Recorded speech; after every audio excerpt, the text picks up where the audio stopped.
এর সাথে সাথে আমলটা খুব জরুরি বিষয়। আমল না থাকলে ওই তাসকিয়া আসবে না।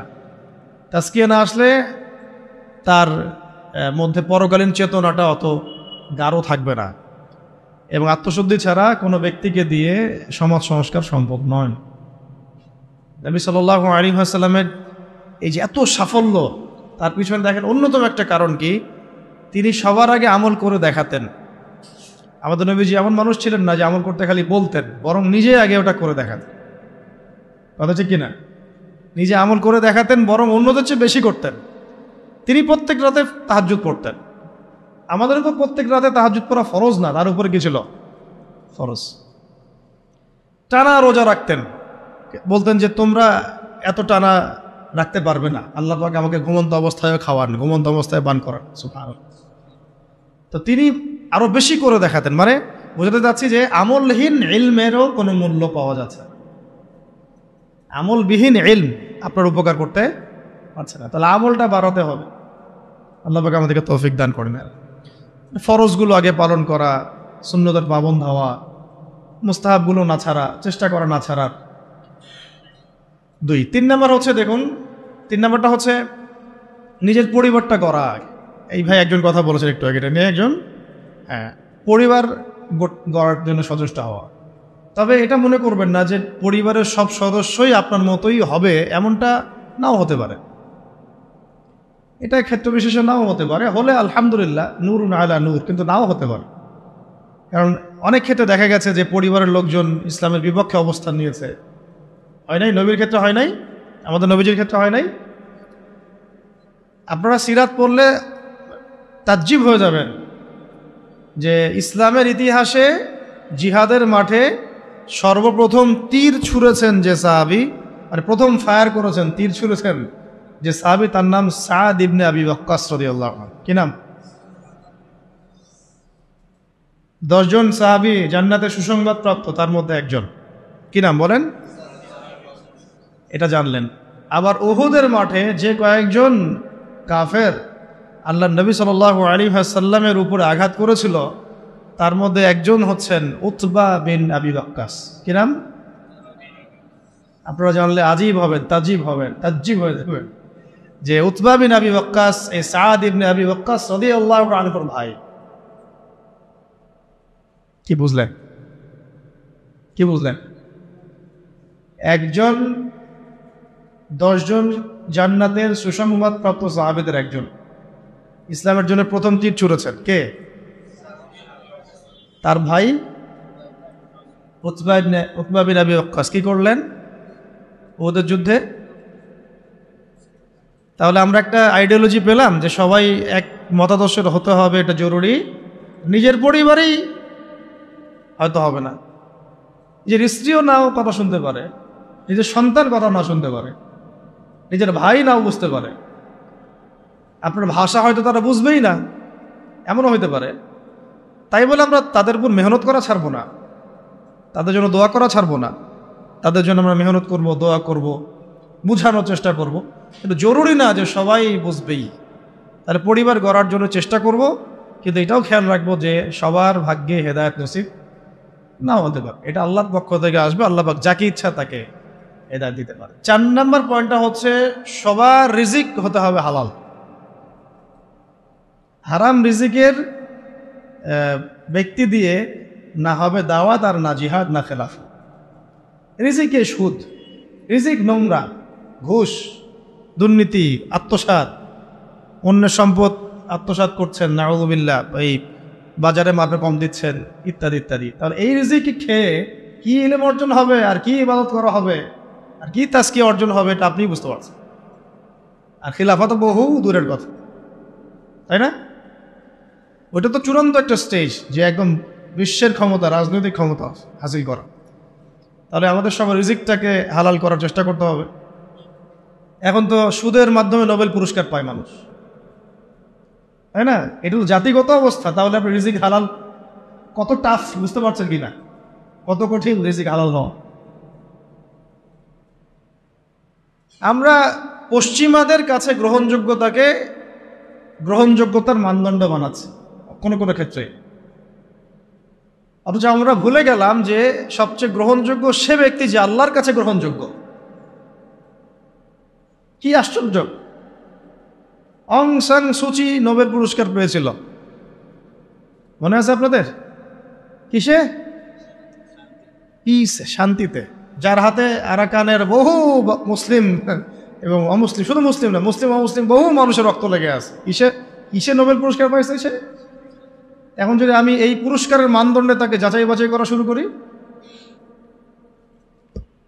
তাহলে আপনি একজন জাহেলে মোরাক্কাব, এবং না আপনি দিন বুঝেন, না দুনিয়া বুঝেন, না ইহকাল বুঝেন, না পরকাল বুঝেন। তো আল্লাহ পাকের কাছে যে মাকবুল সেই মাকবুল, আল্লাহ পাকের কাছে যে গ্রহণযোগ্য সেই গ্রহণযোগ্য। এই গ্রহণযোগ্যতার মানদণ্ড পশ্চিমাদের দর্শন নয়, বরং কোরআন এবং হাদিসের মূলনীতির আলোকে আমাকে বুঝতে হবে যে কে আল্লাহর কাছে গ্রহণযোগ্য হতে পারে। আফসোস এই বিষয়গুলোকে কেন্দ্র করে করতেই হয় যে আমরা এই বিষয়গুলো ভুলেই গেছি। এখন আমাদের চোখ দুনিয়া ছাড়া কিছুই বোঝে না। ভাবখানা এমন যে পশ্চিমাদের কোনো গ্রহণযোগ্য ব্যক্তি বা তাদের কোনো খাদেম আমাদের ত্রাণকর্তা হয়ে আসবে, উম্মাকে খেলাফার দিকে নিয়ে যাবে। ভাবখানা এরকম, আমাদের ভাবখানা এরকম।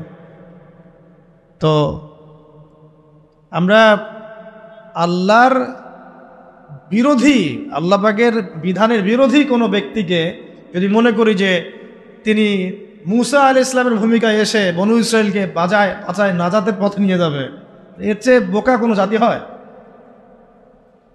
আফসোস এগুলো আমাদের জন্যে। তো আল্লাহ পাক আমাদেরকে হক বোঝার তৌফিক দান করেন। 4 নম্বর কটা হলো? 4টা। একটা কি ছিল বলেন তো? প্রথমটা এইটুকু আলোচনা মুখস্থ করে বসা যায়, তাহলে আজকের আলোচনা সফল ইনশাআল্লাহ। শরিয়ার যত পারি গভীর জ্ঞান অর্জন করা। এবং সবাই তো ফকিহ মুহাদ্দিস মুফতি হতে পারবো না, কিন্তু একটা মানে ফরজিয়াতের জ্ঞানটা সবাইকে অর্জন করতে, এটা ফরজ। এবং আমাদের পরিবারের সদস্যদেরকেও শেখাতে হবে। 2 নম্বর হচ্ছিল আমলটা বাড়ানো, ইলম অনুযায়ী আমলটা বাড়ানো। 3 নম্বরটা ছিল আমার পরিবারটাকে আগে গড়ে তোলার চেষ্টা করা। পরিবার না গড়ে উঠলে যে আমি বাইরে আবার দাওয়াতের কাজ করতে পারবো না বা খেলাফা মুভমেন্ট করতে পারবো না, বিষয়টা এমনও না। আমাদের এটাও চলবে, এই মেহনতও চলবে, আবার আমরা বাইরের মেহনতও করবো ইনশাআল্লাহ। 4 নম্বর হচ্ছে রিজিক হারাম যেন নিজের রক্তে না ঢোকে। এটা খুবই সতর্কতার সাথে চলা, না হলে হারামখোরদেরকে দিয়ে খেলাফা কায়েম হয় না, কখনোই হয়নি, হবেও বলে লাভ নাই। মানে যারা হারাম খাচ্ছেন, হারামের প্রতিষ্ঠা করছেন, সুদ, তারপরে ঘুষ, দুর্নীতি ইত্যাদি ইত্যাদি, এটাকে একটা সামাজিক সংস্কৃতি বানায় ফেলেছেন, তাদেরকে দিয়ে কশিন কালেও আল্লাহ পাকের জমিনে আল্লাহ পাকের বিধান প্রতিষ্ঠা করা সম্ভব, এবং তারা সেটা করবেও না কখনো। ওই চেতনাই তাদের মধ্যে আসবে না। 5 নম্বরটা হচ্ছে যে মাথার উপরে মুরব্বি রাখা।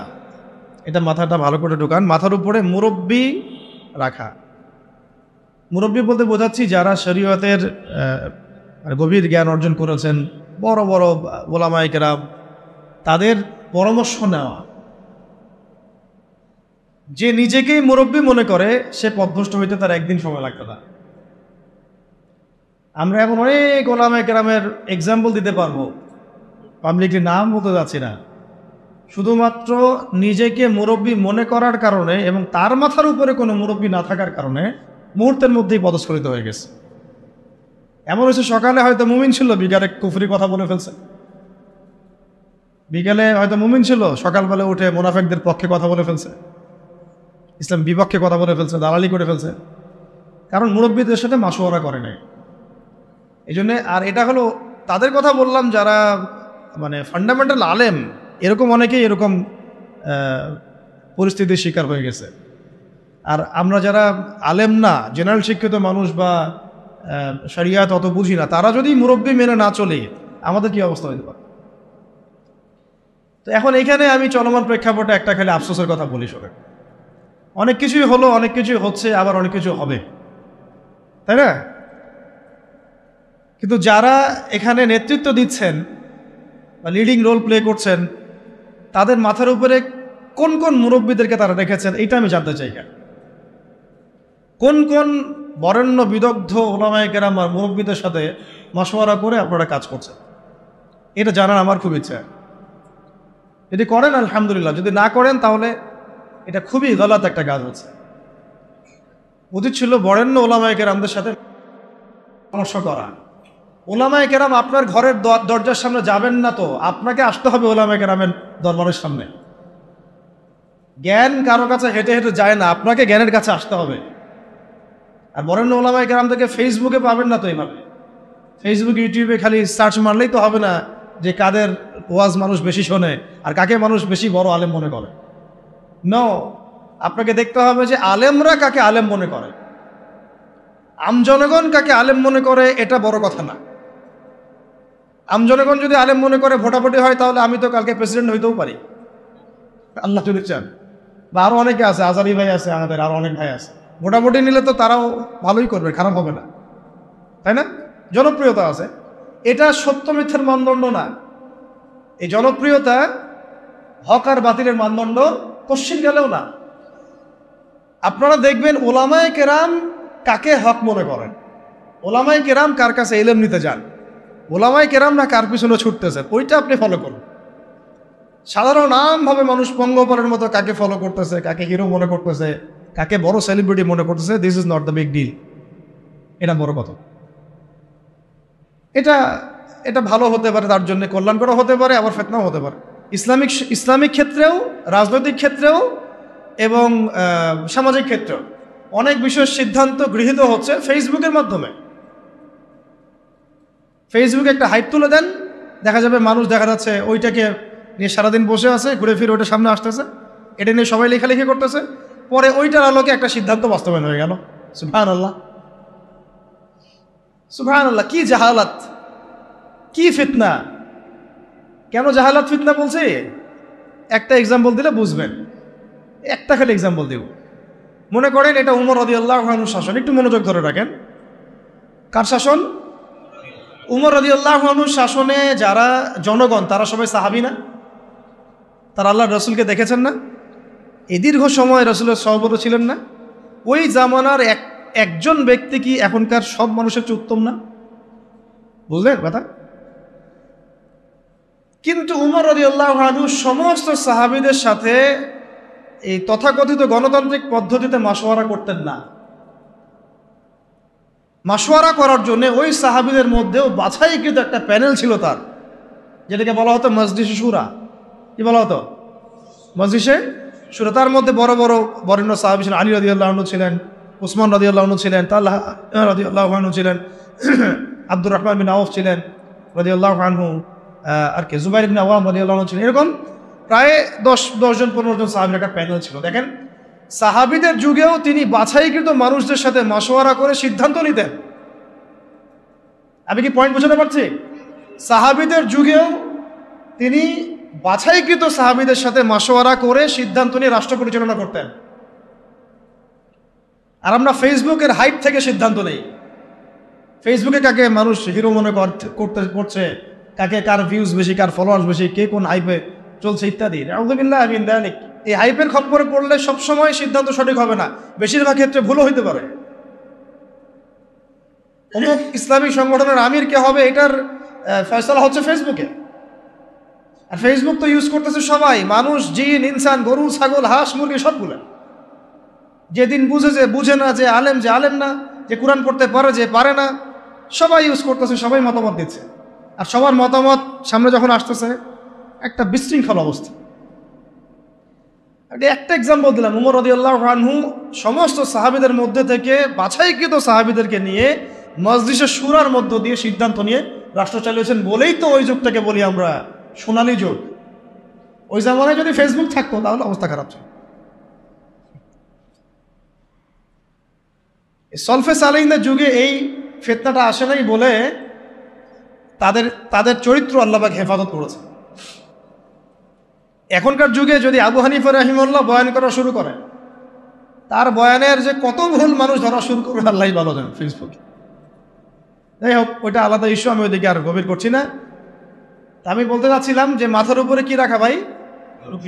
বরেণ্য ওলামায়ে কেরামদের মুরব্বীদের একটা প্যানেল রাখা। অন্তত 5 জন 10 জন যতজন পারেন আপনি, অন্তত একজন বলবো আমি, অন্তত কয়জন, অন্তত একজন আপনার শায়েখ থাকা উচিত, মুহাক্কিক হকপন্থী আলেম শায়েখ থাকা উচিত। এবং তাদেরকে আপনি ফেসবুকে খুঁজে পাবেন জরুরি না, কারণ বরেণ্য ওলামায়ে কেরামদের আমি দেখেছি তাদের 99%ই ফেসবুক ইউজ করে না। তার মানে কি বাংলাদেশে কোনো আলেম নাই? ফেসবুকে ঢুকলে তো আপনি যাদেরকে দেখছেন এরা বাদ দিয়ে কি বাংলাদেশে কোনো আলেম নাই? মুহাক্কিক ওলামায়ে কেরাম যারা যারা আল্লাহর ওলি টাইপের মানুষ, তাদের কারোরই ফেসবুক অ্যাকাউন্ট নাই। আমি কারো ফেসবুক অ্যাকাউন্ট দেখিনি তাদের। তাহলে আমরা কিসের মানদণ্ডে কি ফয়সালা করতেছি আসলে? এখন এই মানুষগুলো কি আমার দরজায় হেঁটে হেঁটে আসবেন, না আমাদেরকে তাদের কাছে যেতে হবে? তো কই আমরা জাতিগত সিদ্ধান্ত নেওয়ার সময় কই গেলাম, কই যাচ্ছি, কোথায়? বলে খোঁজারও তো চেষ্টা করছেন। আমাকে বলেন, একটা দলিল দেই। ওই যে মুসা আলাইহিস সালাম যখন জানলেন যে তার চেয়ে একজন জ্ঞানী মানুষ আছে, মনে আছে? আল্লাহ পাক তাকে জানালেন যে তুমি সবচেয়ে জ্ঞানী মানুষ নও পৃথিবীতে, তোমার চেয়ে একজন জ্ঞানী মানুষ আছে, তার নাম খিদির। তার নাম কি? খিজির আলাইহিস সালাম। তো মুসা আলাইহিস সালাম কি বললেন যে তাকে আমার কাছে আল্লাহ পাঠায় দেন, তো আমি তার কাছ থেকে মশওয়ারা নেই, পরামর্শ নেই, বরং বললেন যে আল্লাহ ওয়াইজ ক্বালা মুসা লিফাতাহু লা আবরাহু হাত্তা আবলুগা মাজমাআল বাহরাইন আও আমদিয়া হুকুবা। সুবহানাল্লাহ, কি চমৎকার আয়াত, কি চমৎকার আয়াত! আমি বুঝাতে পারবো না আয়াতের ব্যাখ্যাটা তাদেরকে। যখন মুসা আলাইহিস সালাম জানলেন যে তার চেয়েও একজন জ্ঞানী মানুষ, মুহাক্কিক একজন মানুষ আছেন, আল্লাহর ওলি আছেন, হ্যাঁ, তখন তিনি বললেন ওয়াইজ ক্বালা মুসা বলল লিফাতাহু, তার সাথে একজন যুবক ছেলে ছিলেন ইউসুফ বিন নুন। তো তাকে বললেন যে লা আবরাহু, আমরা ক্লান্ত হব না, ক্ষান্ত হব না, হাত্তা আবলুগা মাজমাআল বাহরাইন, যতক্ষণ আমরা 2 সাগরের মিলনস্থলে পৌঁছাচ্ছি, আও আমদিয়া হুকুবা, না পৌঁছাতে যদি যুগ যুগ লেগে যায় আমি হাঁটবো, তবুও আমি তাকে চাই। সুবহানাল্লাহ, সুবহানাল্লাহ। আল্লাহ পাক বলেছিলেন যে তাকে পাবা 2 সাগরের মিলনস্থলে। কোথায় পাবা? 2 সাগরের মিলনস্থলে, মাজমাউল বাহরাইন। মুসা আলাইহিস সালাম বলেন যুগ যুগ যদি হাঁটতেও হয়, হুকুবা শব্দ শোনেন নাই? 80 হুকবা জাহান্নামে থাকতে হবে নামাজ না পড়লে। হুকবা মানে একটা লম্বা সময় বোঝানো হয়। প্রয়োজনে আমি যুগ যুগ চলতে থাকবো, তবুও ওই মানুষের সহবত আমি চাই, ক্ষান্ত আমি হব না। সাথে নিলেন একজনকে, চলো। এই যে হাঁটা শুরু করলেন, চলতে চলতে চলতে চলতে কত বছর হাঁটতে হয়েছে আল্লাহ ভালো যায়। ওই সময় তো আর ফ্লাইট ছিল না যে একেবারে ল্যান্ড করে ফেললাম। হ্যাঁ, তো এখানে দেখেন একটা বিষয় খেয়াল করে যে জ্ঞানের কাছে যেতে হয়েছে, জ্ঞান হেঁটে হেঁটে তার কাছে আসে নাই। তাই আমাদের এই খিলাফা কনসেপ্টের জন্য অবশ্যই বরেণ্য ওলামায়ে কেরামদের সহবত এবং মাথার উপরে এই মুরব্বীদের পরামর্শ মশওয়ারা লাগবে। নিজেকে যদি মুরব্বী মনে করা শুরু করি তখন পদস্খলন হতে সময় লাগবে না। আমাদের অনেক বড় বড় ইসলামিক ব্যক্তিত্ব এবং সেলিব্রিটি এভাবে পদস্খলিত হয়ে গেছে অলরেডি, শুধু মুরব্বীদের সহবত না থাকার কারণে। নিজেকে মুরব্বী মনে করার কারণে যে আমি মুরব্বী, আমার কোনো সহবতের দরকার নেই। অথচ প্রত্যেক বরেণ্য মুরব্বীও আমরা যাদেরকে চিনি তারাও মাথার উপরে মুরব্বী রেখে চলেন। সুবহান, তাদেরও মুরব্বী আছে। এটা একটা সিলসিলা, সিনাই এটা চলে আসতেছে একদম সাহাবীদের যুগ থেকে, রাসূলের যুগ থেকে। তাই 5 নম্বর পয়েন্টটা হচ্ছে আমাদেরকে কি করতে হবে ভাই? ওলামায়ে কেরামের সহবত লাগবে এবং মাথার উপর মুরব্বী রাখতে হবে। কমপক্ষে কয়জন? কমপক্ষে একজনের। এটা আপনি সিলেক্ট করবেন কিভাবে? ফেসবুক থেকে দেখবেন ওলামায়ে কেরামগণ কাকে বড় মুহাক্কিক আলেম মনে করেন, এইভাবে সিলেক্ট করবেন, আর খুঁজে বের করবেন। এবং তাদের সংখ্যা 1 জন হতে পারে, 10 জন হতে পারে, 100 জন হতে পারে। আমাদের মশওয়ারার এই সুন্নতটাকে চালু করতে হবে। কয়টা হলো? 5টা। আচ্ছা, 6 নম্বরটা হচ্ছে যে আমাদের সবাইকে সিরাতুন নবী সাল্লাল্লাহু আলাইহি ওয়াসাল্লাম পড়তে হবে। কি পড়তে হবে ভাই? এক ভাই বলেছিলেন ওই কথাটা মাঝখানে যে খেলাফা প্রতিষ্ঠা করা কি একটা ইবাদত নাকি দুনিয়াবি কাজ? বলেন তো, বলেন। আর ইবাদত যদি হয় তাহলে এর তরিকা কার কাছ থেকে নিতে হবে? রাসূলুল্লাহ সাল্লাল্লাহু আলাইহি ওয়াসাল্লামের সুন্নাত থেকে, সিরাত থেকে। তাহলে আমরা যদি সিরাতের চর্চা না করি, সিরাত না পড়ি, না বুঝি, তাহলে আমরা এই খেলাফা প্রতিষ্ঠার পথে গেলেও ভুল করে ফেলতে পারি। নবীর তরিকা বাদ দিয়ে অন্য তরিকাকে আমল কবুল হবে? মনে হয় আপনাদের সাফল্য আসবে না। আচ্ছা, এটা মাথায় রাখেন। আচ্ছা, 7 নম্বর হচ্ছে এটাও বলেছেন এক ভাই যে আমাদের সবাইকে ঐক্যবদ্ধভাবে সিদ্ধান্ত নিয়ে একজনকে আমির নিযুক্ত করতে হবে। কি করতে হবে? আমির তো নিজে বলবে না যে ভাই আমি আমির, আসো তোমরা আমার দলে, সে বলবে? যারা বুঝবান তাদের উচিত হবে উদ্যোগ নিয়ে খিলাফা প্রতিষ্ঠার সংগ্রামে বা এই মুভমেন্টে কোনো একজন ভাইকে বা কোনো একজন আলেমকে, কোনো একজন বরেণ্য ব্যক্তিত্বকে আমির হিসেবে নির্ধারণ করা। এই কাজটা কাদের দায়িত্ব? তাহলে এটা আপনাদের দায়িত্ব। ওলামা একরামদের সাথে বসা, তাদের সাথে মশওয়ারা করা, কাকে করা যায় এটা নিয়ে একটা মুভমেন্ট করা, এটা আপনাদের দায়িত্ব। নেতা ছাড়া কোনো যুদ্ধ হয়, নেতা ছাড়া কোনো মুভমেন্ট হয়? আর সবাই যদি নিজেকে নেতা মনে করা শুরু করে তাহলে হবে? আর নেতা কয়জন হবে? 10 জন, 20 জন না একজন? একটা মুভমেন্ট তখন সফল হবে যখন সেখানে একজন বরেণ্য, আল্লাহর কাছে কবুল একজন বান্দা, যিনি দায়িত্ব চেয়ে নিচ্ছেন না, চাচ্ছেন না যে আমাকে আমির করো, আমাকে আমির করো, বরং মানুষ বুঝে শুনে তাকে আমির করছে। এরকম কোনো মানুষ যখন বিচক্ষণ বিদগ্ধ একজন আমির থাকবে মাথার উপরে, তখন এই মুভমেন্টটা সফল হবে। এটা হলো আমাদের কাজ। তাহলে আমির একটা বড় বিষয়। কারণ দেখুন, সাহাবীরা একজন নেতার অধীনে নেতৃত্বে চলেছে, তাই না? সাহাবীর যুগের পরে আবু বকর রাদিয়াল্লাহু আনহুর সময় কে আমির ছিল? একজন। কয়জন? নাকি উমর রাদিয়াল্লাহু আনহু আমির, বাকিরা কি সবাই আমির? সবাই কি আলাদা আলাদা আমির? একজন আমির ছিলেন, তিনি আবু বকর রাদিয়াল্লাহু আনহু। তারপরে উমর রাদিয়াল্লাহু আনহুর সময় কি একজন আমির না 10 জন আমির? উসমান রাদিয়াল্লাহু আনহুর সময়, আলী ইবনে আবি তালিবের সময় একজন। কিন্তু আমি একটা এক্সাম্পল দিয়ে বুঝালাম যে আমির যখন একজন থাকে তখন সমাজের শৃঙ্খলা বজায়। 10 জন ইমারতের দায়িত্ব যদি দাবি করে আমিও আমির, তুমি অমুক আমির, তুমি তমুক আমির, তাহলে বিশৃঙ্খলা সৃষ্টি হবে, তখন খিলাফা মুভমেন্টটা পড়ে যাবে। 8 নম্বর হচ্ছে আমিরের হাতে বায়াত জরুরি। কি জরুরি? আমিরের হাতে হাত রেখে বায়াত নেওয়া জরুরি, শরিয়াতের, তাজকিয়ার এবং জিহাদের এবং খেলাফার। বায়াতবিহীন কোনো ইমারত দাঁড়াতে পারবে না। কেন? কারণ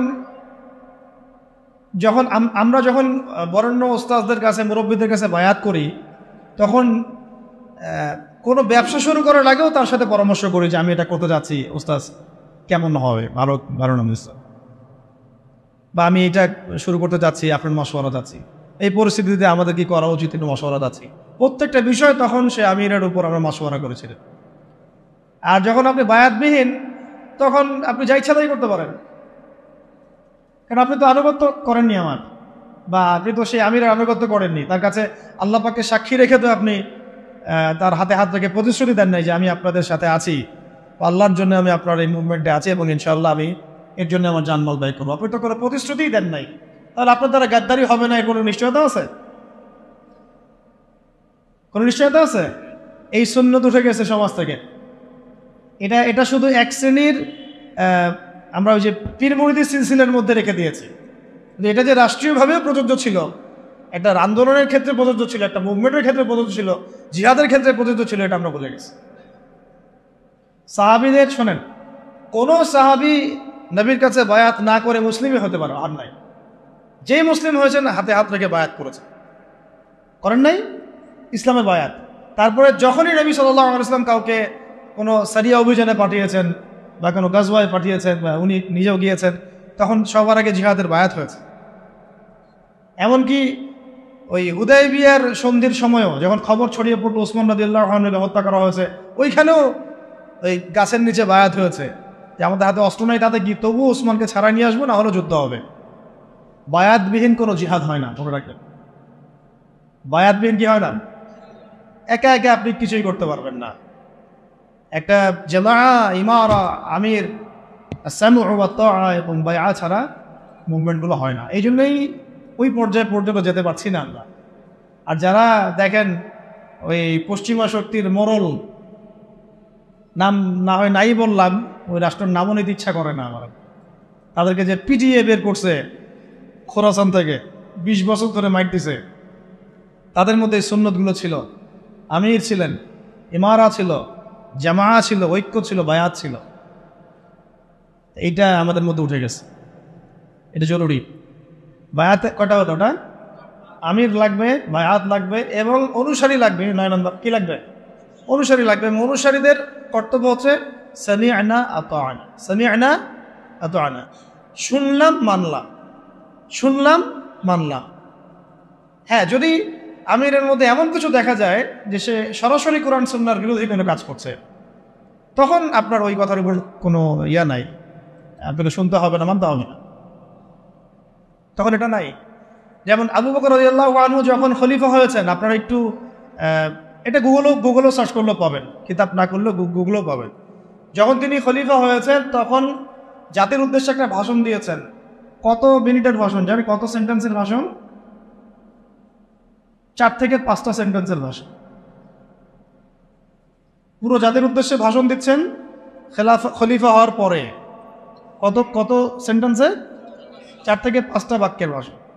তাহলে কোন জাতি চিন্তা করেন, আর কত মানে বড় আল্লাহর ওলি তিনি এটাও চিন্তা করেন। আবু বকর রাদিয়াল্লাহু বলছেন যে আমি তোমাদের মধ্যে সর্বশ্রেষ্ঠ মানুষ নই, মানে আমি মনে করি না যে আমি তোমাদের মধ্যে সর্বশ্রেষ্ঠ মানুষ, কিন্তু আমাকে তোমাদের মানে আপনাদের পক্ষ থেকে এই দায়িত্ব দেওয়া হয়েছে। 1 নম্বর সেন্টেন্স শেষ।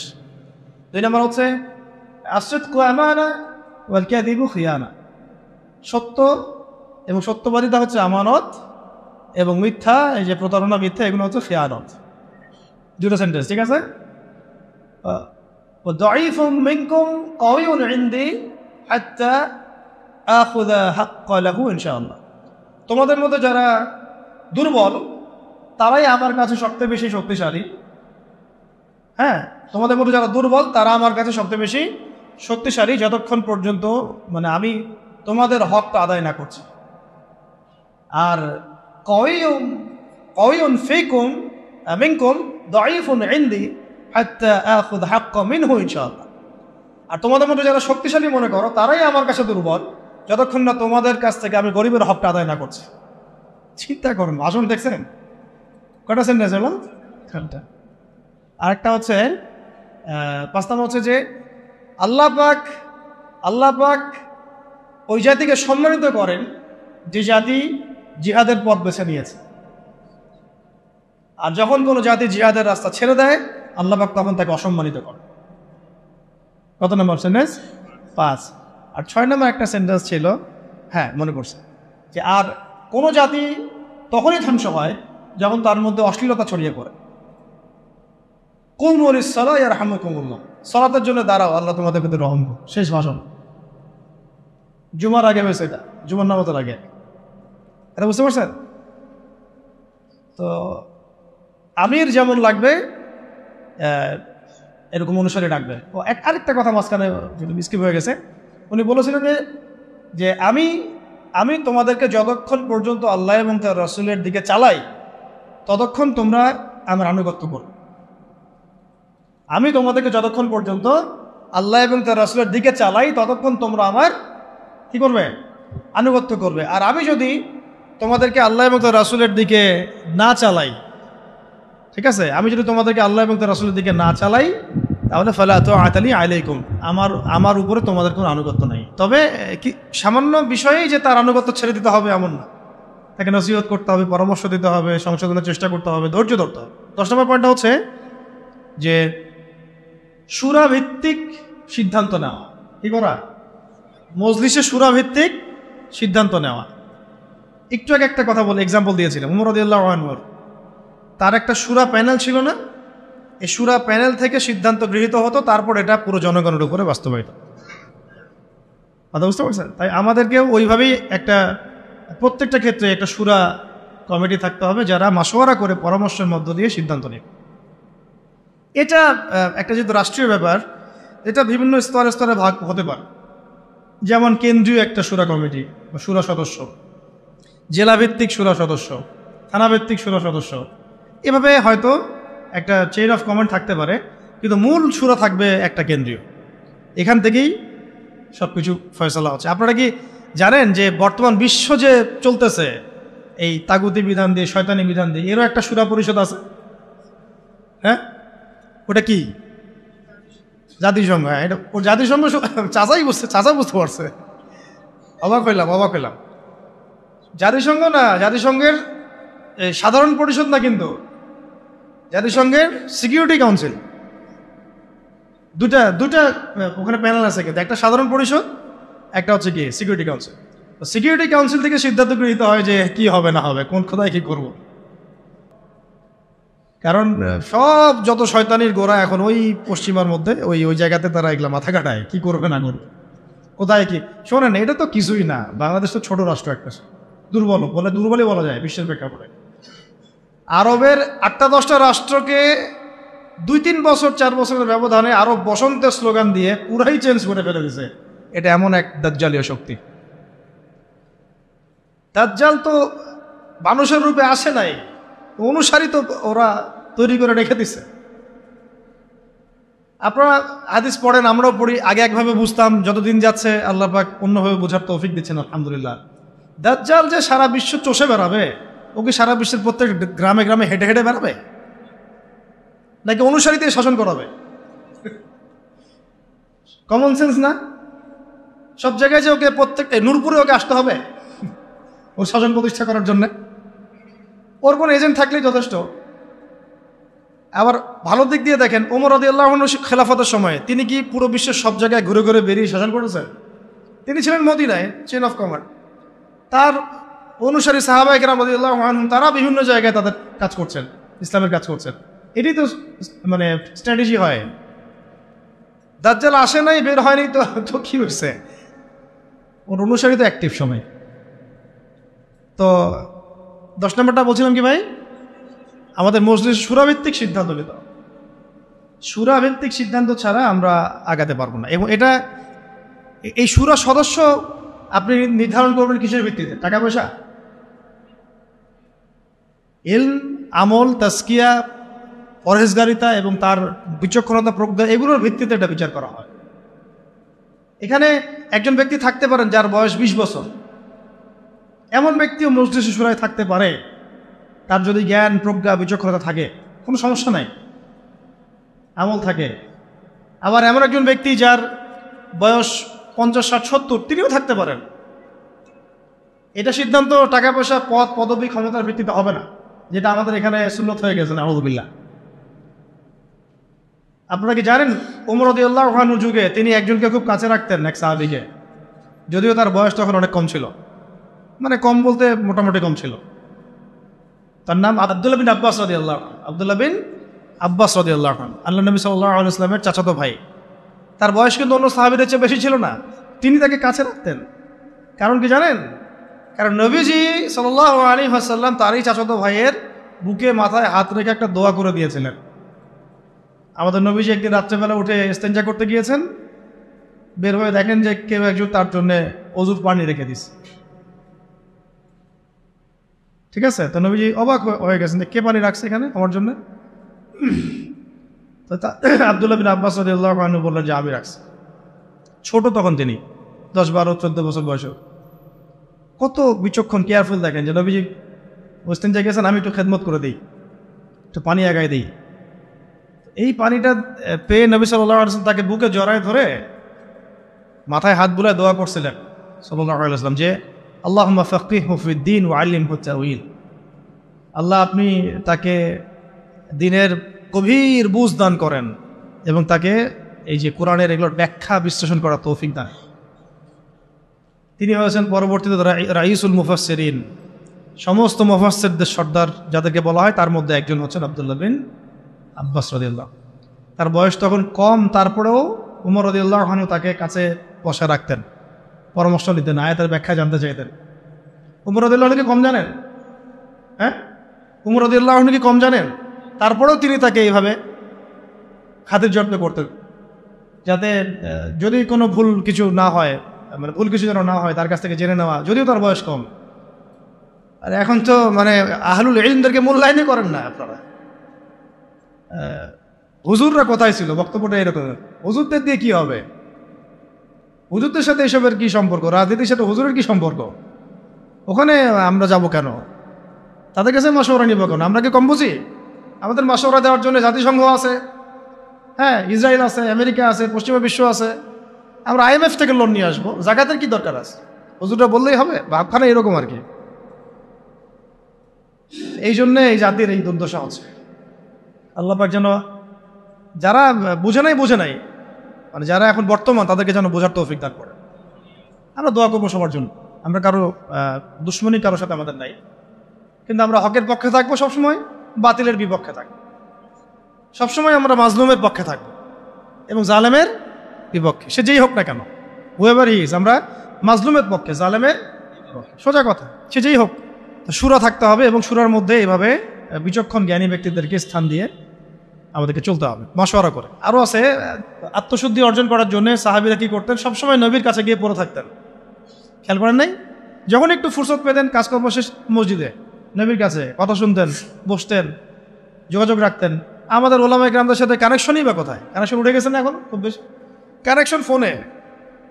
আর এটা নিয়ে আমি আরেকটা লেকচার দিব ইনশাআল্লাহ, যে এটা কি পরিমাণ ফিতনা একটা জগৎ। এ কারো চরিত্র নষ্ট করতে বাকি রাখবে না এবং দুশ্চরিত্র ব্যক্তিকে গাছে উঠাইতেও বাকি রাখবে না।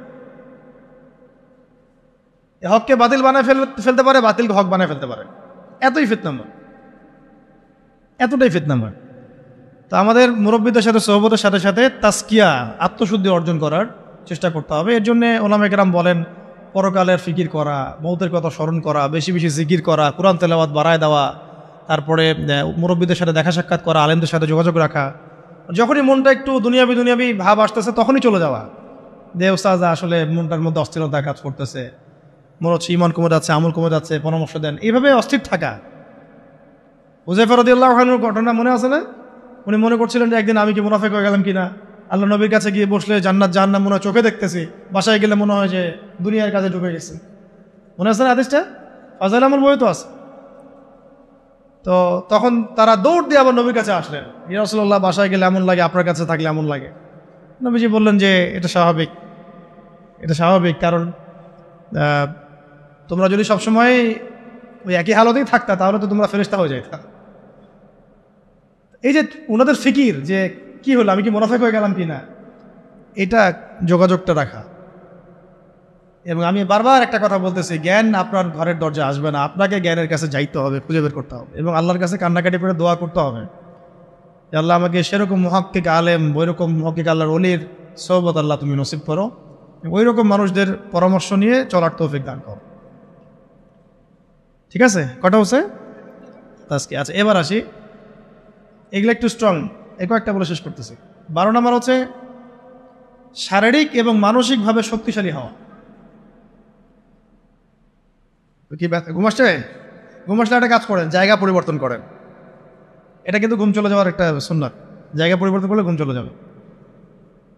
12 না, এটা শারীরিক মানসিক দুই দিক থেকেই শক্তিশালী হওয়ার চেষ্টা করা। কারণ ইসলামের সুন্নত এটা নয় যে আমি গিয়ে মায়ের খাবো। জিহাদের মাঠে সাহাবীরা কখনো এই উদ্দেশ্যে যান নাই যে গেছি আমাকে মারো আমি শহীদ হয়ে যাব, এইভাবে যান নাই তারা কখনো, বরং গিয়েছেন এই উদ্দেশ্যে যে আমি কাফেরের গর্দান উড়াই দিব। এবং সেই প্রস্তুতি, সেই প্রিপারেশন, সেই ফিজিক্যাল স্ট্রেংথ, তার প্রশিক্ষণ, এদাত, এগুলো তাদের ছিল। ওইটা এমন যুগ ছিল যখন প্রত্যেক ঘরে ঘরে জন্ম থেকেই মানুষ এগুলো শিখত। তীর নিক্ষেপ করা, তরোয়াল চালানো, কুস্তি ইত্যাদি ইত্যাদি, এগুলো ছোটবেলা থেকেই মানুষ এগুলো শিখত। এখন তো এটা মানে সব ঘরে ঘরে নাই, আলাদা করে আমরা প্রশাসনিক বাহিনী তৈরি করেছে। এটা হচ্ছে জনগণকে নিরস্ত্রীকরণ করে দেওয়ার একটা প্রক্রিয়া। কিন্তু যাদেরকে প্রশিক্ষিত করছি তারা আবার পশ্চিমাদের দাসত্ব করতেছে, ওদের সেবা দশায় বসে আছে। একটা জাতিসংঘের মিশনকে তারা মনে করতেছে জান্নাতের টিকিট পেয়ে গেছে, নাউযুবিল্লাহি মিন যালিক, তাই না? একটা মিশনের জন্য আপনি কোনো ক্ষেত্রে মুজাহিদ ভাইয়ের বুকে গুলি চালাই দিচ্ছেন। আল্লাহ পাক আপনাদেরকে বোঝার তৌফিক দান করে। এটাকে এদাআত বলে, শরীয়তের ভাষায় কি বলে? এদাআত মানে হচ্ছে মানে শারীরিক মানসিকভাবে শক্তিশালী হওয়ার চেষ্টা করা। অ্যাটলিস্ট আপনার ফিজিক্যাল এক্সারসাইজগুলো করা, মার্শাল আর্টস শেখা, বা তারপরে সেলফ ডিফেন্স শেখা। এখন তো আর ওই পরিবেশ নাই যে সবাই ওইসব অস্ত্র চালানো শিখতে পারবে, এটা তো সবার ক্ষেত্রে প্রযোজ্য হচ্ছে না, কিন্তু অ্যাটলিস্ট মেন্টালি এবং ফিজিক্যালি স্ট্রং থাকার চেষ্টা করো। কারণ এটা সুন্নত নয় যে আমি গিয়ে মায়ের খেয়ে চলে আসবো। সাহাবেরা এই উদ্দেশ্যে জিহাদের মাঠে যান নাই, বরং গিয়েছেন কোন উদ্দেশ্যে?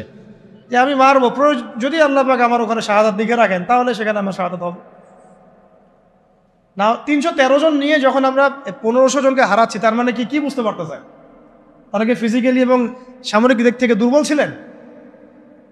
আলী রাদিয়াল্লাহু আনহু একাই তিনি 10-20 জনের জন্য যথেষ্ট ছিলেন। উমর ইবনে খাত্তাব একাই 10 জনের জন্য যথেষ্ট ছিলেন। হামজা রাদিয়াল্লাহু আনহু যেহেতু শাহাদাত বরণ করেছেন উহুদের দিন, ওই দিনও তিনি এমনভাবে যুদ্ধ করেছেন যে তাকে হত্যা করেছিল ওই দিন, তার নাম ওয়াহশী। নাম কি মনে আছে? ওয়াহশী। তাকে চুক্তি করা হয়েছিল যে যদি তুমি শুধু দূর থেকে তাকে বল্লম নিক্ষেপ করে হত্যা করবে, এতটুকুই তোমার কাজ, তোমাকে মুক্ত করে দেওয়া হবে। আমরা বলবো রাদিয়াল্লাহু আনহু, কারণ তিনি পরবর্তী ইসলাম কবুল করেছিলেন। এবং এই ওয়াহশী রাদিয়াল্লাহু আনহুর হাতে আবার মুসাইলামা কাযযাব মারা গেছে। তারও অবদান এখানে। আল্লাহ পাক তাকে জীবনটা ঘুরাই দিয়েছেন। আল্লাহ পাক তাকদীরের মালিক, দেখেন কিভাবে আল্লাহ পাক জীবন ঘুরাই দেন। বলতে চাচ্ছি যে যেদিন হামজা রাদিয়াল্লাহু আনহুকে এইভাবে শাহাদাত বরণ করতে হয়েছে, শহীদ করা হয়েছে, ওই দিন ওয়াহশী নিজের মুখেই বলেছিল,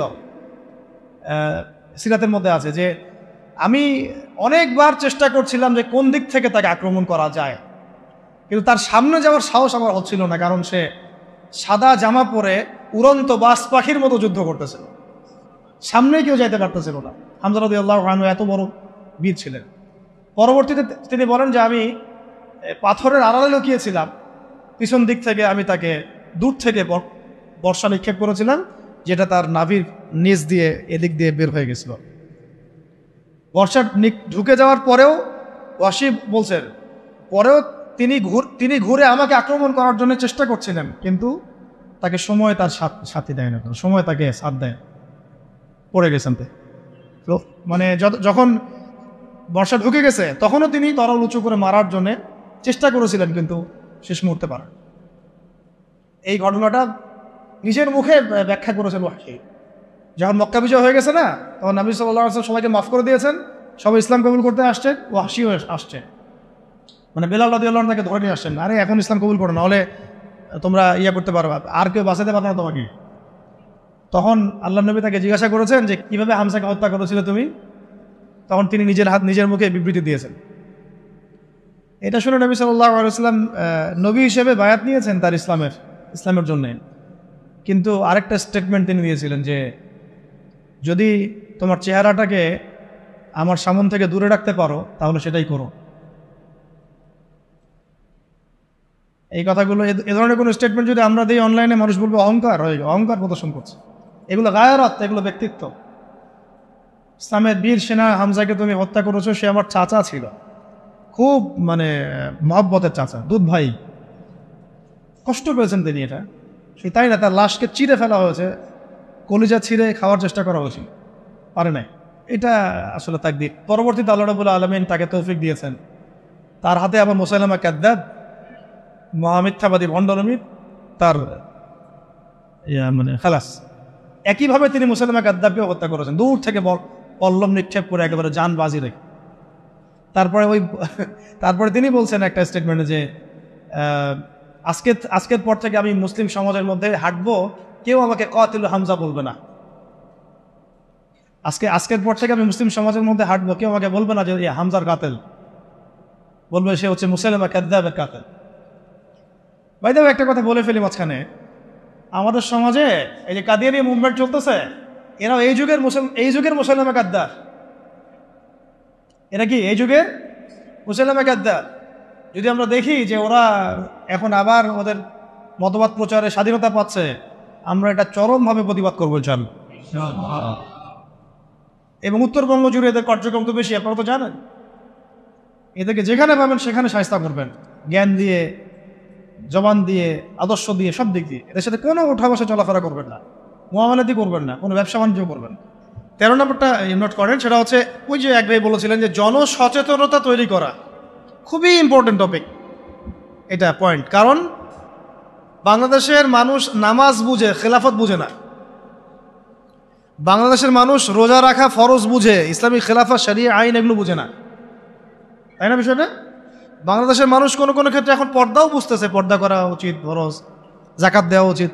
ইসলামী শাসন কায়েমের বিষয়টা তারা বোঝে, বরং তাদের মধ্যে অনেক সন্দেহ কাজ করে যে আসলে এটা করলে আবার মানে পশ্চিমারা আমাদের উপর তেড়ে আসবে কিনা, আমাদের স্বাধীনতা হস্তক্ষেপ করবে কিনা, তাই না? এইটা তাইলে এই খিলাফার সুফল, উপকারিতা এবং এটা না থাকার কুফলটা জনগণের মাঝে প্রচার করা, ব্যাপকভাবে দাওয়াতের মধ্যে এটা নিয়ে আসা, এই শব্দগুলো ব্যবহার করা। এবং এর বাইরে বিপরীতে যে তাগুতি সিস্টেম, যে so called democracy, so called secularism, communism, so called nationalism, এগুলো যেভাবে আমাদের ক্ষতি করতেছে, ইসলামের শরীয়তের পথে বাধা হয়ে দাঁড়াচ্ছে, এটা মানুষের সামনে স্পষ্ট করার। মানে এক কথা পয়েন্ট হচ্ছে জনসচেতনতা তৈরি করা, খেলাফার পক্ষে জনসচেতনতা তৈরি করা। ওটা হলো 13।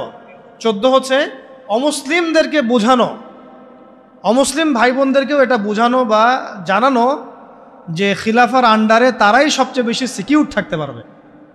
কারণ একটা প্রশ্ন ওঠে খেলাফার কথা আসলে, যে খেলাফা হলে কি এটা মৌলবাদী রাষ্ট্র হয়ে যাবে কিনা, হিন্দুদের উপর অত্যাচার হবে কিনা, এই হবে কিনা, সেই হবে কিনা। এটা সম্পূর্ণ একটা মিথ্যা বানোয়াট বোগাস কথা। উমর রাদিয়াল্লাহু আনহু খেলাফত কালে কোনো অমুসলিমের উপরে যার্রা পরিমাণ কোনো অত্যাচার হয়েছে? বরং আমরা দেখি এখনকার গণতান্ত্রিক সিস্টেমগুলোতে এগুলো হচ্ছে, এবং এই ইস্যুগুলোকে মানুষ রাজনৈতিক হাতিয়ার বানাচ্ছে না, সুবিধা হাসিলের জন্য ইস্যু সৃষ্টি করতেছে। বাংলাদেশে আল্লাহ না করুক, বাংলাদেশে যদি কেউ চক্রান্ত করে, আল্লাহ পাক এইসব চক্রান্ত থেকে আমাদেরকে হেফাজত করেন, দোয়া করি, যে এই হিন্দু ভাই বোনদেরকে যদি কিছু মানুষ আঘাত করা শুরু করে, তাহলে বাংলাদেশের প্রতি সবার আগে কে তেরে আসবে বলেন তো দেখি? ও কি বসে থাকবে? আমরা না হয় আমাদের ভাইদেরকে ফিলিস্তিনে মারলে আগাই না, সিরিয়াতে মারলে আগাই না, আগাইতে পারি না, পাশের দেশ আরাকানে মারলেও আমরা আগাইতে অনেকে পারি না। তাই বলে কি খ্রিস্টানরা পারে না, চাইনিজরা পারে না, ইন্ডিয়ানরা পারে না? ওরা কিন্তু ঠিকই আসবে। আপনি বাংলাদেশের মাটিতে যদি কোনো আমেরিকানকে কখনো মারতেন বা মারেন, না উজুবিল্লাহ, না এটা করতে বলতেছি না, তাহলে দেখবেন পুরো শক্তি নিয়ে এসে আপনাকে হামলা করবে না? কোন ইহুদিকে যদি আপনি বাংলাদেশে হত্যা করেন, তাহলে পুরা ইসরায়েল আপনার বিরুদ্ধে যুদ্ধ ঘোষণা করবে না? কিন্তু মুসলিমদেরকে সারা বিশ্বে মেরে ফেললে আমরা ওইটা করতে পারি না, বা ওইটার চেতনা আমাদের মধ্যে কাজ করে না। তো এইটা আমি পয়েন্টটা এখান থেকে বলতে চাইলাম, যে হিন্দু ভাই বোনদের উপর যদি কেউ অত্যাচার করে, তখন কিন্তু এটাকে একটা বড় গ্লোবাল ইস্যু বানায়, পার্শ্ববর্তী যে হিন্দু রাষ্ট্রগুলো আমাদের আশপাশে আছে সবাই এখানে হস্তক্ষেপ করার চেষ্টা করে। তখন গৃহযুদ্ধ লাগাই দেওয়ার চেষ্টা করবে, ওই যে গুজরাটের মতো, হায়দ্রাবাদের মতো। আর গৃহযুদ্ধ যেখানেই লাগবে, সেখানেই যে রাষ্ট্র আসবে তার নাম হলো আমেরিকা। যেখানেই দেখবে যে গৃহযুদ্ধের মতো কোনো পরিবেশ, ও আসে বলবে যে আমার এখানে শান্তি কায়েম করতে হবে, গণতন্ত্র কায়েম করতে হবে, তাই আসছি আর কি। তখন আরেক নতুন সিরিয়ার জন্ম হইতে পারে, নাউযুবিল্লাহ। এটা না হোক, আমরা তাই দোয়া করি, কিন্তু এটা একটা ইন্টারপ্রিটেশন যেটা হয়েছে বিশ্বে, এরকম ঘটনা কিন্তু ঘটেছে। এর আলোকে, অভিজ্ঞতার আলোকে কথাটা বললাম, যে অমুসলিম ভাই বোনদেরকে এটা নিশ্চিত করা, বোঝানো যে খিলাফা রাষ্ট্র কোনো মৌলবাদী কনসেপ্ট না, মানে ওদের বক্তব্য অনুযায়ী আর কি। এটার মধ্যে প্রত্যেক অমুসলিমের অধিকার শতভাগ নিশ্চিত থাকবে, বরং বর্তমান প্রচলিত পদ্ধতি চাইতে বেশি থাকবে ইনশাআল্লাহ। তারা তখন আমাদের জিম্মি, একজন জিম্মিকে হত্যা করলে সে জান্নাতের ঘ্রাণও পাবে না, এমন হাদিস আছে। তারা আমাদের জিম্মেদারিতে থাকবে, তারা আমাদের জিম্মি মানে কি, তারা আমাদের জিম্মেদারির মধ্যে থাকবে, ওদের জানমাল হেফাজত করা আমাদের দায়িত্ব তখন। তো হাদিসে আসছে, কেউ যদি এমন কোনো জিম্মিকে হত্যা করে, তাহলে সে তো জান্নাতে যাচ্ছে না, জান্নাতের ঘ্রাণও পাবে না। তাহলে এটা কঠিন না? তো এই সচেতনতা তৈরি করা, এটা খুব ইম্পর্টেন্ট একটা কাজ। তাই একজন বললেই হবে না, আপনাদের সবাইকে এখন থেকে কথার মধ্যে এই বিষয়গুলো আনতে হবে, যে শুধুমাত্র নামাজ, রোজা, হজ, জাকাত এই বিষয়গুলোই ইসলাম নয়, বরং ইসলামিক শাসন প্রতিষ্ঠা করার জন্য আমাদের চেষ্টা করতাম। ইসলামী ল, ইসলামী শরিয়া আইন, ইসলামিক খিলাফা কনসেপ্ট, এই কনসেপ্টটা সবাইকে বুঝানো। আমি খুব আশা করেছিলাম যে এই ধাক্কায় হয়তো ইসলামী খেলাফতের দিকে হয়তো আমরা একটু মুভ করতে পারতে পারি, কিন্তু আবারও হতাশ হলাম, চরমভাবে হতাশ হলাম। আর আমরা দেখলাম যে মাজলুমের বিজয় হলো, জালেমের পতন হলো, এরকম করে আমরা দেখলাম।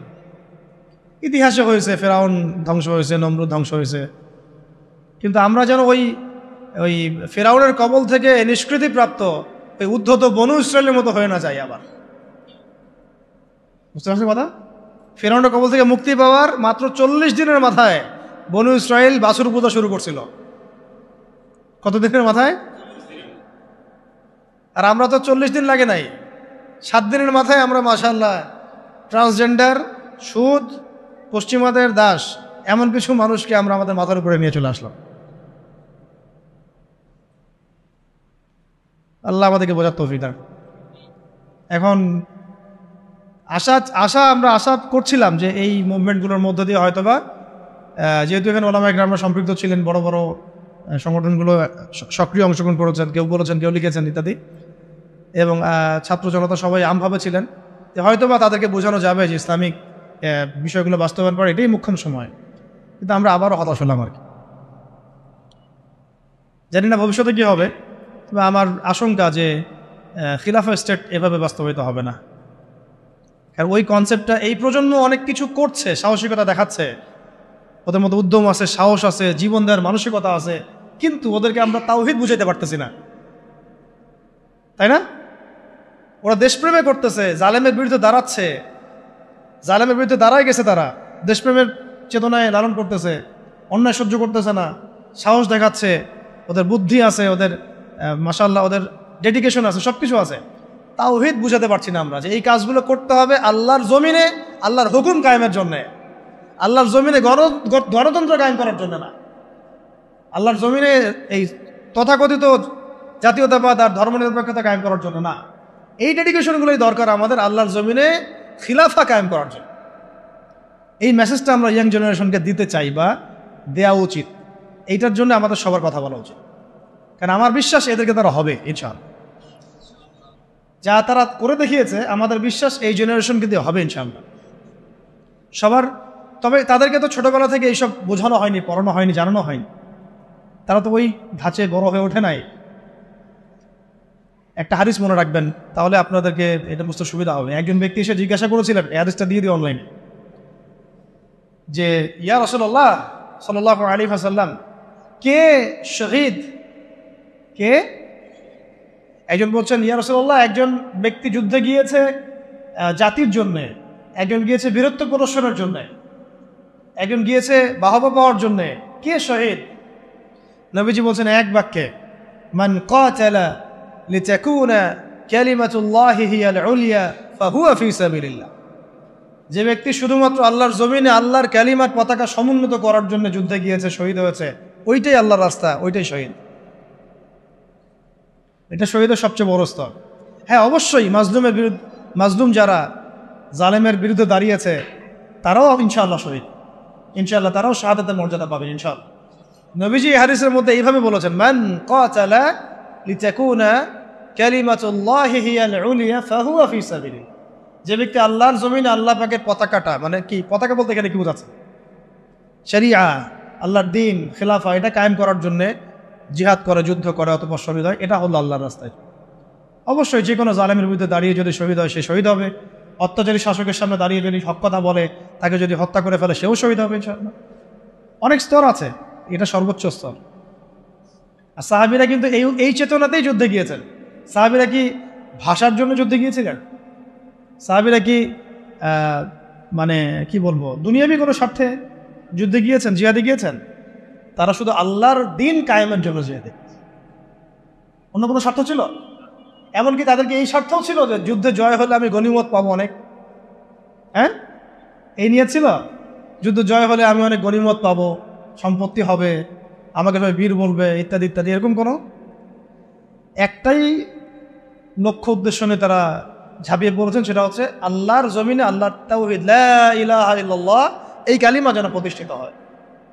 আল্লাহর কালিমা প্রতিষ্ঠা হওয়া মানে আল্লাহ পাকের শাসন, আল্লাহ পাকের বিধান, খেলাফা, এটা যেন বাস্তবায়ন হয়ে যায়। মানে এক কথায়, আমার কথা এক কথা, জমিন আল্লাহর, হুকুম চলবে আল্লাহ। সহজ কথা শেষ। এই জমিন কার? আল্লাহর জমিন, বিধান চলবে কার? আল্লাহর। আল্লাহর জমিন, শাসন চলবে কার? এখানে শাসক হচ্ছে আল্লাহর প্রতিনিধি, শাসক জনগণের কাছে মুখাপেক্ষী না। এখানে শাসক কার প্রতিনিধি? আল্লাহর প্রতিনিধি। আল্লাহকে রাজি খুশি করার জন্য সে জনগণকে ভালো রাখবে, জনগণের কাছে বাহবা পাওয়ার আশায় না, যে আমি আপনাদের জন্য এটা এটা করতেছি, আপনারা আমাকে ভালো বলবেন, এই নিয়েতেও না, বরং আল্লাহ তুমি দেখো আমি তোমার দেওয়া দায়িত্ব পালন করছি।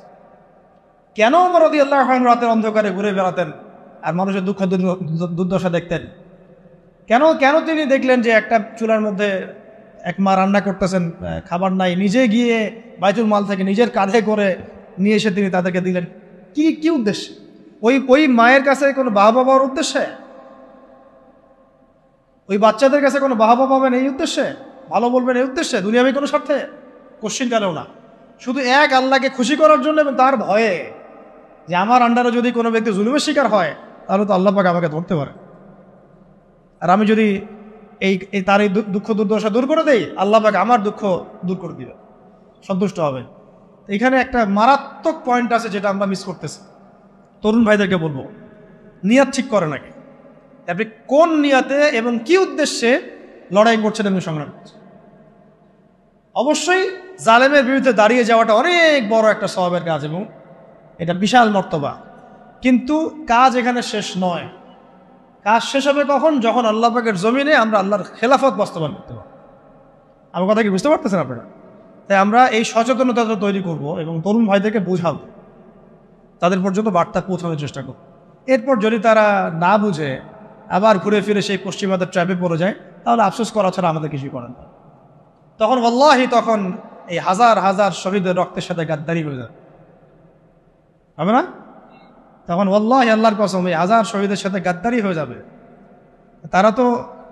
তারা তো পশ্চিমাদের সেবা দাস হওয়ার জন্য রক্ত দেয় নাই। আমাদের ভাইরা যারা জীবন দিল কয়দিন আগে আপনারা দেখলেন, তারা কি পশ্চিমা কোনো গোষ্ঠীর দাস হওয়ার জন্য রক্ত দিয়েছে? তারা স্বাধীনতা চেয়েছে। স্বাধীনতা মানে কি?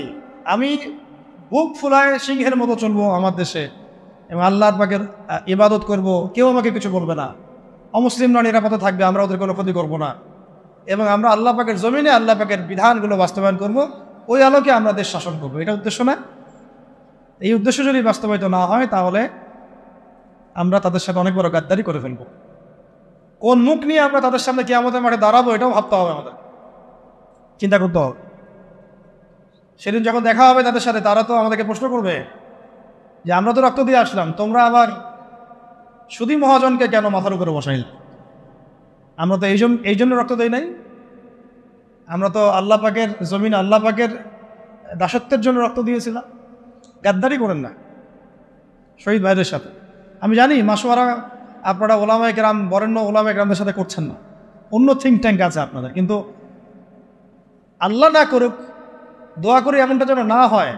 আপনাদের প্রতিভা, সাহস, ধৈর্য এবং এই যে বীরত্ব, এটাকে যেন একটা স্বার্থান্বেষী মহল তাদের নিজস্ব এজেন্ডা বাস্তবায়নে ব্যবহার করতে না পারে, খেয়াল রাখবেন এই জিনিসটা।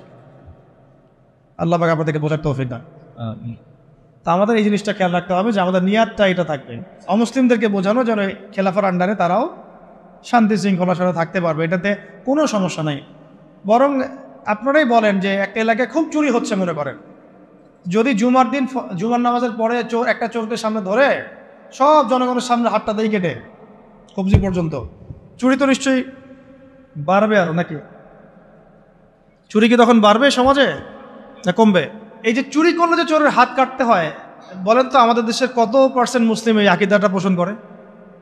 বা যারা এখন মানে আমাদের উপরে নিচে ডানে বামে আছে, তারাও কি মনে করে যে এটা একটা ইসলামী শরিয়া, এটা করা উচিত? বরং বেশিরভাগই মনে করে এটা তো একটা মৌলবাদী বিষয় হয়ে যাবে, পশ্চিমারা আবার আমাদেরকে তেড়ে আসবে ইত্যাদি ইত্যাদি, তাই না? বলবো যে এটা তো কি ফান্ডামেন্টাল রাষ্ট্র হয়ে গেছে। ওরা তো কখনোই চাইবে না একটা রাষ্ট্র খিলাফা কায়েম হোক, তারা চাবে মডারেট ইসলাম যেন প্রতিষ্ঠিত হয়। মডারেট ইসলাম মানে কি? যেটা পশ্চিমাদের স্বার্থ রক্ষা করবে আবার এদিকে নামাজ রোজাও করবে, পশ্চিমাদের স্বার্থ রক্ষা করবে আবার নামাজ রোজা হজ যাকাতও চালু থাকবে। এই ইসলাম তারা পছন্দ করে, এই ধরনের আলেমদেরকে তারা পছন্দ করে, এই ধরনের ইসলামিক সেলিব্রিটিকে তারা পছন্দ করে, ব্যক্তিত্বকে পছন্দ করে। আর আমরা যখনই বলবো যে না আমরা ওদের সেবা দাস হব না, আল্লাহ পাকের জমিনে আল্লাহ পাকের শরিয়া বাস্তবায়ন করতে হবে, খেলাফা, তখন আমাদেরকে এরা বলবে এরা পাহাড়ি মোল্লা। এরা কারা? আরে তোমরা তো সাক্ষী আছো, ওই পাহাড়ি মোল্লারা যখন রাষ্ট্র ক্ষমতায় গিয়েছে ওরা সিংহের মতো গেছে, পশ্চিমাদের সেবা দাস হয়ে যায় নাই। ওরা সিংহের মতোই ছিল, সিংহের মতোই যুদ্ধ করছে, সিংহের মতোই শাসন ক্ষমতাও পাইছে। ওদেরকে কারোর সাথে নেগোশিয়েট করতে হয় নাই যে আমাদেরকে একটা আলেম কোঠা দাও রাষ্ট্র চালাই, তুমি আমাকে কোঠা দেওয়ার কে? বরং ওলামায়ে কেরাম বা মুজাহিদ ভাইরা তারা সিদ্ধান্ত নেবে যে কারা থাকবে প্যানেলে, কারা থাকবে না। তুমি সিদ্ধান্ত দেওয়ার পশ্চিমারা কে? সিদ্ধান্ত দেওয়ার পশ্চিমারা কে? আপনি লড়ছেন, স্বাধীন আপনি করছেন, সংগ্রাম আপনার, সিদ্ধান্ত ওরা দেওয়ার কে? এই জিনিসগুলো আমরা বুঝতে পারতেছি না। তো এই আমাদের জেনারেশনকে এটা জানানো বোঝানো যে ইসলামিক লস যেগুলো আছে, হাত কাটা, রজম, এই জিনার শাস্তি, চুরির শাস্তি, মদের শাস্তি, তারপরে যে ব্যভিচারের শাস্তি, ধর্ষণের শাস্তি, বা এই যে একজনকে হত্যা করে ফেললো নিরীহ মানুষ মাজলুম, তার কেসাস, এই হুদুদ কেসাস, এগুলো বোঝানো, শব্দগুলো পরিচিত করা দরকার। তাগুত, হুদুদ, কিসাস, শরিয়া, ইমারা, খেলাফা, শব্দগুলা কি করা দরকার? পরিচিত করা দরকার। মানুষ তো জানেই না শব্দগুলা, বুঝতেই পারতেছে না শব্দগুলা। এখন আমি একা বা 10 জন 20 জন মানুষ বললে কি সবাই জানবে? সবাইকে বলতে হবে, সবাইকে বলতে হবে কথা। এগুলো নিয়ে সবাইকে কথা বলতে হবে।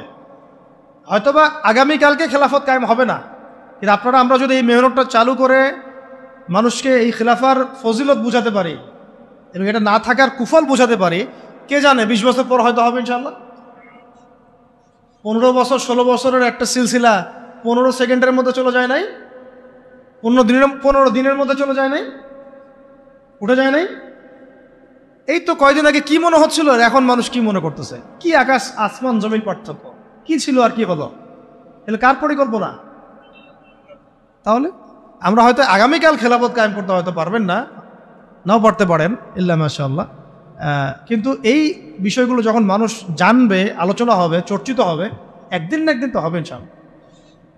এটাই আমাদের কাজ, প্ল্যাটফর্ম তৈরি করা। তাহলে ইলমের সাথে আমল, তাজকিয়া, তারপরে ওলামায়ে কেরামদের সোহবত, মুরব্বি রাখা, মশওয়ারা করা, আমিন নির্ধারণ করা, তারপর সুরাভিত্তিক পরামর্শ করা, হালাল খাওয়া, এদাত মানে ফিজিক্যালি ফিট থাকা, এবং সিরাতের চর্চা বলছি কেন? কারণ সিরাতের মধ্যেই সব কিছু লিখাই আছে কীভাবে আপনাকে করতে হবে। এবং ব্যাপক দাওয়াতি কাজ করা, সচেতনতা মানে দাওয়াতি কাজ করা, এবং দাওয়াতের সাথে সাথে জিহাদের প্রস্তুতি রাখা। এটা শেষ কথা। দাওয়াতের সাথে সাথে কি রাখা? জিহাদের প্রস্তুতি রাখা। দেখেন, শেষ কথা, এগুলো শেষের দিকে কথা, যে মক্কায় হচ্ছিল না, সাহাবীরা আবিসিনিয়া চলে গেলেন, নবীজি তায়েফে গেলেন।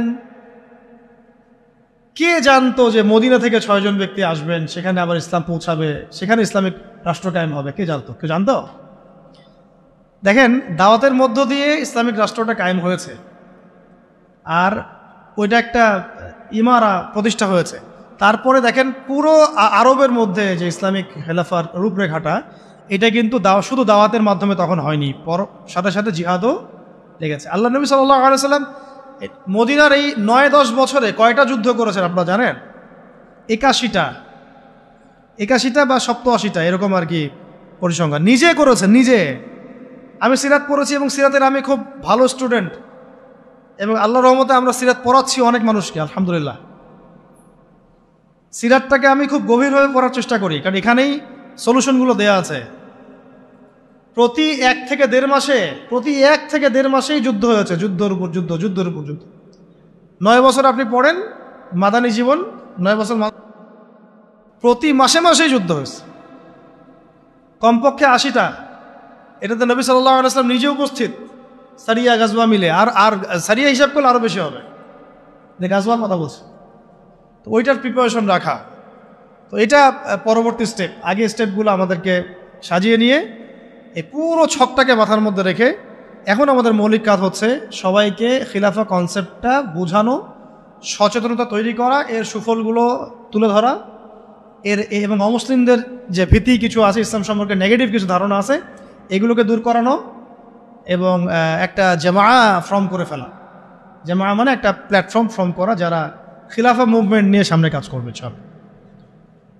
এবং এটা অবশ্যই মুরব্বীদের পরামর্শে, সুরাভিত্তিক, এবং যারা এখানে নিজে জানমাল উৎসর্গ করার জন্য প্রস্তুত থাকবেন, তাদেরকে অবশ্যই জ্ঞানী হতে হবে, আমলদার হতে হবে, তাজকিয়া অর্জন করবেন, এবং ধৈর্য ধরবেন। কি করবেন?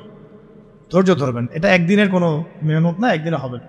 যেটা একদিনে হয় সেটা একদিনই টেকে, এটা মেহনত করে অর্জিত হয় সেটা অনেক দিন টিকে ইনশাআল্লাহ। তো আমি মনে হয় যথেষ্ট বলেছি এই বিষয়টা। আজকে এইগুলো আমি স্কিপ করলাম, ইনশাআল্লাহ অন্য কোনো সপ্তাহে আমরা দার্সে এগুলো আলোচনা, এই প্রশ্নগুলোর উত্তর দিয়ে দেবো ইনশাআল্লাহ তাআলা। তো সর্বশেষ কথা হচ্ছে, আমরা